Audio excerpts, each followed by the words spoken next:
Hello dear students, welcome back to my channel physics SPC. Electrostatics का एक question, three charges each plus के q placed at the corners of isosceles triangles A B C of side B C and A C 2a। जो B C side है ये वाली 2a है, ये side आपकी 2a है, बी सी साइड यहाँ पे 2a दे रखी है एंड सी ए साइड भी 2a दे रखी है। ठीक है, D and E, the midpoint of BC and C. D or E, midpoint of BC and CA. The work done is taking a charge capital Q from D to E. ठीक है ना, ये moving charge हो गया, जैसे D से E तक move कराने में वर्डन पूछ रहा है, लेकिन यहाँ पे बताया नहीं कि वर्डन बाई इलेक्ट्रिक फील्ड पूछ रहा है या वर्डन बाई एक्सटर्नल एजेंट। जब बताता नहीं है तो work done by external agent find out करते हैं। ठीक है, चलिए समझते हैं इसको। पहले इसका फॉर्मूला लिखते हैं। पहले आपको ये पता होना चाहिए, देखो डेल्टा वी जिसका चेंज इन पोटेंशियल डिफरेंस या चेंज इन पोटेंशियल कह सकते हो, या चेंज इन पोटेंशियल या potential difference equal to delta U change in potential energy over moving test charge. ये मूविंग टेस्ट चार्ज होता है, जैसे यहाँ पे moving test charge capital Q रखा है, यहाँ पे मैंने अभी फॉर्मूला लिख रहा हूँ। ठीक है, इक्वल टू, अब जैसा कि हम जानते हैं कि जो डेल्टा यू होता है ना, वो माइनस के वर्डन बाई कंजर्वेटिव फोर्स होता है, वर्डन बाई कंजर्वेटिव फोर्स। तो यहाँ पे इलेक्ट्रोस्टैटिक फोर्स जो है कंजर्वेटिव फोर्स होता है, माइनस के work done by conservative force, electric force कह सकते हो, डिवाइड बाई क्यू नॉट। अब और क्या लिख सकते हो यहाँ पे, इक्वल टू, अगर चेंज इन काइनेटिक एनर्जी अगर जीरो हो, मतलब चार्ज पार्टिकल जो मूविंग चार्ज पार्टिकल है ऐसे वेरी वेरी स्लोली मूव कराएं जिससे काइनेटिक एनर्जी कांस्टेंट रहे, तो change in kinetic energy zero हो, उस वाली कंडीशन में work done by conservative force that means electric force equal to work done by external agent होता है। लेकिन ये इस कंडीशन में होता है। ठीक है, तो इसीलिए यहाँ पे माइनस के डब्ल्यू सी की जगह पे W external divide by test charge. ठीक है, ये फॉर्मूला हमें याद रखना है बेटा। अब हमें वर्डन बाई एक्सटर्नल एजेंट पूछ रहा है, तो वहां पे यहाँ पे वर्डन बाई आप इसको ले लो डेल्टा वी, इसको और इसको ले लो, delta V equal to W external divide by moving test charge. तो W external is equal to क्या होगा, क्यू नॉट, डेल्टा वी की जगह पे ले सकते हैं फाइनल माइनस इनिशियल। तो ये मूविंग चार्ज है जिसे मूव कराया जा रहा है initial point two final point. Moving charge जो मूव कर रहा है कहाँ से कहाँ तक, क्यू नॉट मूविंग चार्ज है, इनिशियल पॉइंट से फाइनल पॉइंट तक। और इसको विद साइन लिखते हैं, इसको विद साइन लिखते हैं।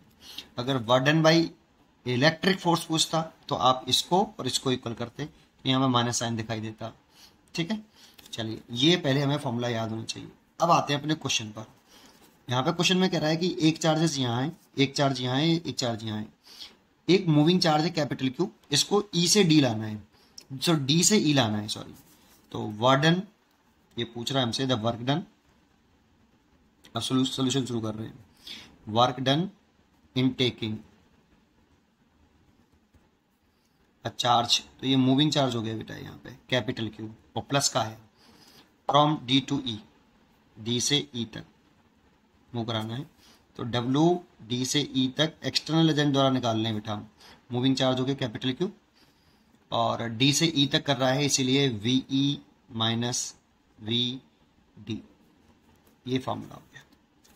अब हमें क्या करना है, मूविंग चार्ज की वजह से पोटेंशियल नहीं निकालते, जो यहाँ पे जो मूविंग चार्ज होता है ये टेस्ट चार्ज मानते हैं हम इसको, और इसके से पोटेंशियल फाइंड आउट नहीं करते। जो फिक्स चार्जेस हैं उसकी वजह से ई पॉइंट का नेट पोटेंशियल और डी पॉइंट का नेट पोटेंशियल निकालना है। ठीक है, तो ई पॉइंट का नेट पोटेंशियल निकालना है ड्यू टू फिक्स चार्जेस। तो फिक्स चार्जेस यहाँ पे 3 रखे हैं, Q Q Q.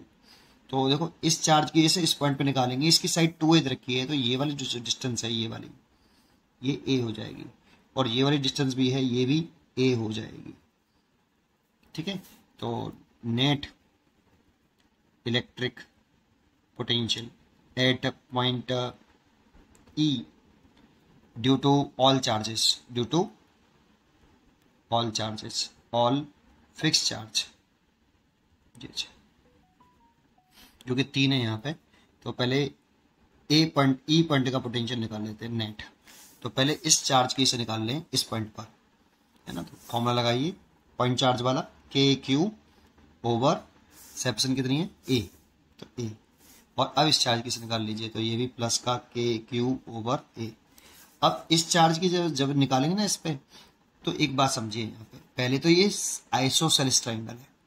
Isosceles triangle की एक प्रॉपर्टी हमें पता होनी चाहिए, वो जरा समझिए क्या, कि इसमें देखो ये साइड और ये साइड इक्वल है, ये साइड और ये साइड इक्वल है आइसोसेलेस ट्राइंगल की। तो यहां से अगर मैं इस एंगल का बाइसेक्ट करूंगा तो ये तो सिमेट्रिक लाइन होगी बेटा, बिल्कुल यहाँ पे ये परपेंडिकुलर ही आएगा 90 डिग्री, क्योंकि ये साइड इक्वल है बेटा, ये साइड अनइक्वल है बेटा।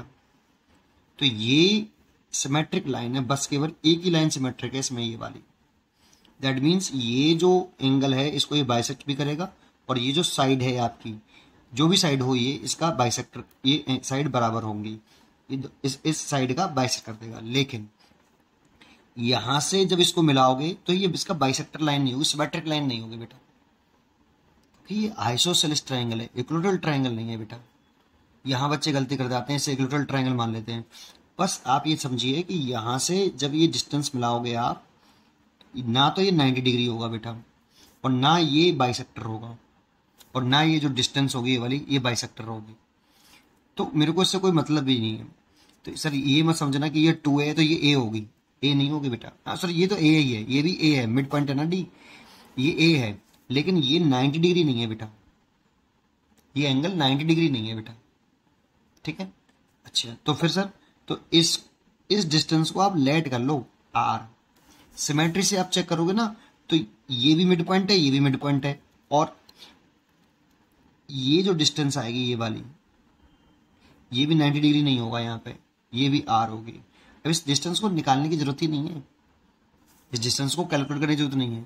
ये 90 डिग्री मत मान लेना, बच्चे इसको 90 डिग्री मान लेते हैं और इसमें एंगल वाला कंसेप्ट लगा देते हैं, वो नहीं कर सकते आप, क्योंकि ये 90 डिग्री नहीं है। हाँ ये 90 डिग्री जरूर है, ठीक है, पर ये डिस्टेंस ये पक्का है कि ये डिस्टेंस, क्योंकि ये वाला पॉइंट इस ट्राइंगल का मिड पॉइंट है दोनों का, ये और ये साइड बराबर है, तो इस कॉर्नर से ये डिस्टेंस और इस कॉर्नर से ये डिस्टेंस जरूर बराबर होगी।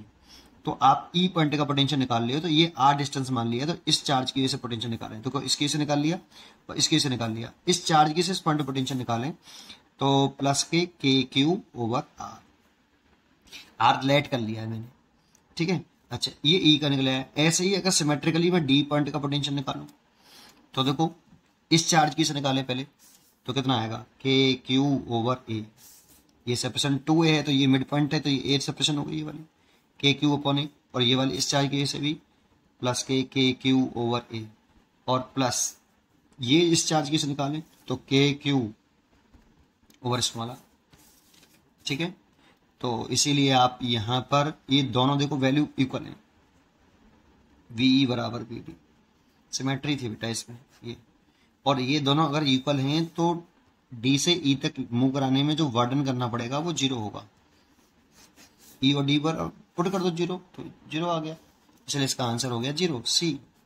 अच्छा फिर इसमें अगर ये आइसोसेलेस ट्राइंगल है तो ये वाली लाइन सिमेट्रिक लाइन होगी, यही सबसे इंपॉर्टेंट पॉइंट है यहाँ पे, ये 90 डिग्री होगा, ये इन दोनों को बाइसेक्ट करेगा, ये एंगल भी बाइसेक्टर होगा।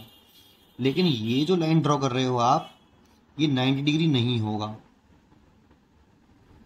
लेकिन ये साइड मिड पॉइंट है, क्योंकि ये डी बी सी का, इसलिए ये साइड ए है, ये साइड ए है, लेकिन ये इस एंगल का बाइसेक्टर नहीं होगा, सिमेट्रिक लाइन नहीं है बेटा, ये बाइसेक्टर नहीं होगा, और ये 90 डिग्री नहीं होगा,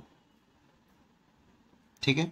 ऐसे सिमिलरली ये है, तो इसीलिए इसमें यहाँ गड़बड़ मत करना कि इस डिस्टेंस को आप निकालने की कोशिश करो कि ये डिस्टेंस कितनी आएगी, कि आप इसे बच्चे 90 डिग्री मत मान लेना बेटा इसको, ठीक है। बस मेरा कहना इतना है, इसमें जरूरत नहीं थी उसकी, सीधा सीधा क्वेश्चन है, ठीक है।